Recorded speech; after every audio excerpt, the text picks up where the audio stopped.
Қазақстандын популярдуу ырчысы Кайрат Нуртастын жубайы Жылдыз Абдукаримова Аалам сулусу 2020 сынагында жеңүүчү деп табылды. Бул тууралуу сынактын расмий сайтына маалымат жарыяланды. Буга чейин Жылдыз Абдукаримова интернет колдонуучуларга кайрылып, 24 күн аралыгында ага добуш берүүгө катышууну суранган. Жеңишке ээ болгон ырчынын жубайы сынактын уюштуруучуларына, добуш берген күйөрмандарына үй бүлөсүнө ыраазычылыгын билдирген.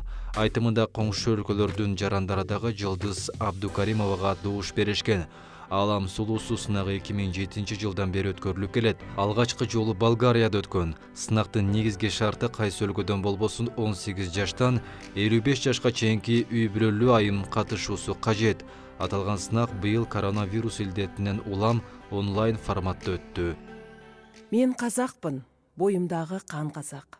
Мен казакпын, мен шыркайтын ән казак. Бір қазақтың бақыты мен бағына, бар шүнімен қуанса екен бар қазақ. Сүйінші қазақ елі, және мені қолдаған Қырғызстан, Өзбекстан, Моңғолстан, ресейлік оқырмандар. Алланың қалауымен, халықтың қолдауымен, әлем ханымы 2020 байқауының бас жүлдесі бізге бұйырды. Жеңіс менікі емес, біздікі. Мақсатым басыма тәж кию емес, мақсатым көк туымды желбірету. Белгіле кетсек, Жылдыз Абдукаримова актриса жана алпаруучу катарындагы белгилүү. Ошондой эле Кайрат Нуртастын популярдуу Арман клибинин каарманы дагы болгон.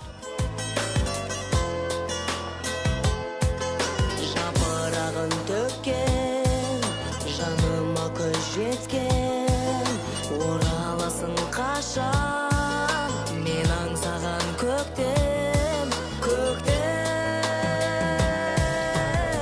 Эске салсак, Казакстандын мега жылдызы Кайрат Нуртас миллиондогон күйөрмандарына жубайы Жылдыз айымды жана 2 уулун, 2 кызын 2018 жылы элге көрсөткөн. Анын бул кадамы буга чейин коомчулуктун үй бүлөсүн эмнеге жашырып келген деген 100 суроосуна татыктуу жооп бергени болду. Океандын ары жагына чейин таанылган ырчы социалдык тармактагы жеке баракчасына үй бүлөлүк сүрөтүн жарыялап, сүрөттүн алдына мындай деп жазган: 10 жыл бою үй бүлөмдү коомчулуктан жашырганым, очогумдун бузулбай тынчтыкта өмүр сүрүшүн каалаганым, 10 жыл бою жубайымды жашырганым, өзүмө өзүм ишенгеним, көпчүлүккө көрсөтпөй өзүм гана көргөнмүн.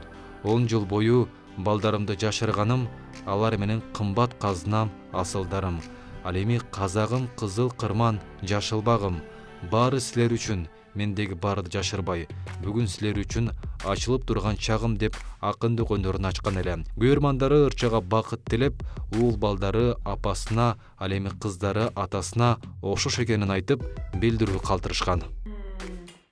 Сәлем достар, алдында уәде еткендей, анашымның асқабақтан жасалған күлшесінің бүгін толықтай рецептін сіздерге көрсететін боламыз, бірге дайындайтын боламыз. Сондықтан алдын ала ескертіп кетейін, осы видеоны алдын ала сақтап алыңыздар және лайк басуды, комментарий жазуды ұмытпаймыз.